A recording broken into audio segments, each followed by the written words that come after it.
Right, let's have a look at this board. So going from, and we're back.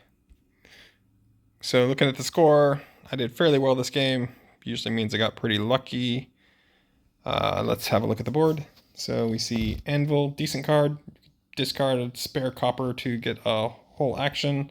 We see there's a couple good 3s and 4s. Village is solid. Harbinger solid if you're lucky. I seem to always draw it when my discard is empty. Diplomat, nobody picked it up because I don't believe there's any attacks, because that's not an attack.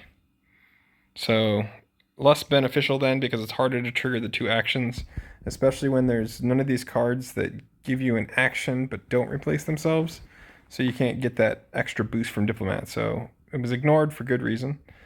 Investment. This is a solid card. So you trash a card from your hand, you can gain money, or you can trash this and get VP. I trashed it at one point and got 3 VP.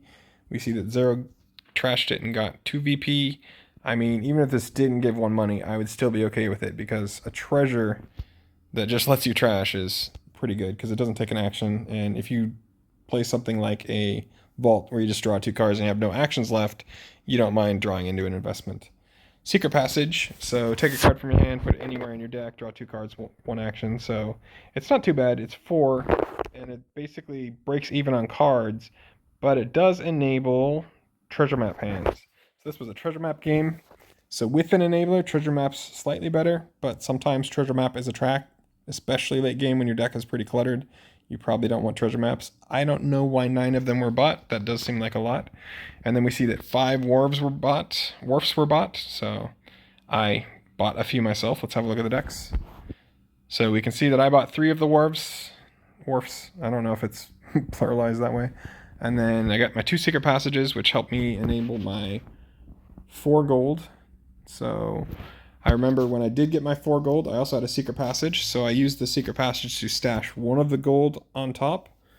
That way I only had the 3 gold, which gave me 9 money to buy a platinum, because I sure didn't want to buy a colony right out of the gates, because I had a very early treasure map. I believe it was maybe around turn...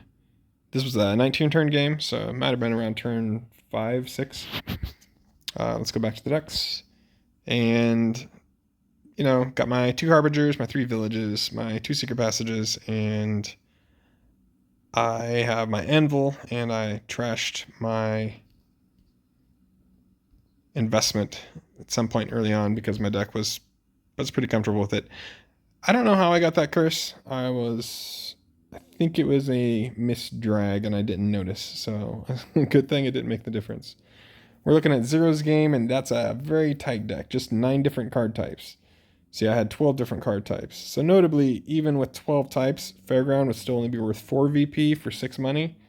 Just not really where I want to be.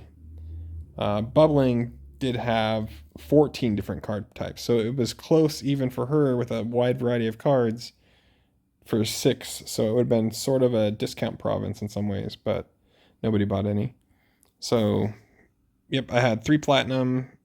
Zero had 2 platinum. Bubbling had 1 platinum. Bubbling still had 2 treasure maps in her deck. So I think that she got trapped by them. It looks like Zero must have bought 4 treasure maps as well, because he's got the 8 gold. And that seems like a lot in a platinum game.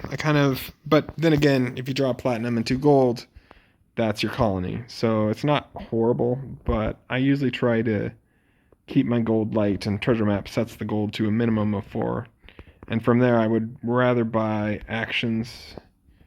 I didn't see plus buys in Wharf. So I think I got an early Wharf, so I was able to use the plus buys to make sure I wasn't stuck with like 7 or 8 money, and I was able to buy something productive like a village and secret passage.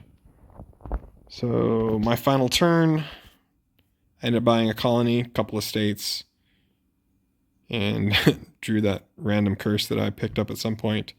Wharf's pretty good with village. So one thing, when you got village, it's a cheap access to bonus actions, so cards like Vault get a little better. Nobody bought a Vault because Wharf was competing with it, and Wharf is just... I think it's better. Some people like to discard the cards for money, but if people had been buying Vault instead of Wharf, Diplomat would be turned on a little bit because Vault lets you discard 2 cards to draw a card when somebody plays Vault. Somebody other than you plays Vault. And Diplomat, that means Diplomat would get you 2 cards and 2 actions because you'd be 1 card short. So strong replacement there. But clearly people made good decisions by avoiding Diplomat and avoiding Vault in this game.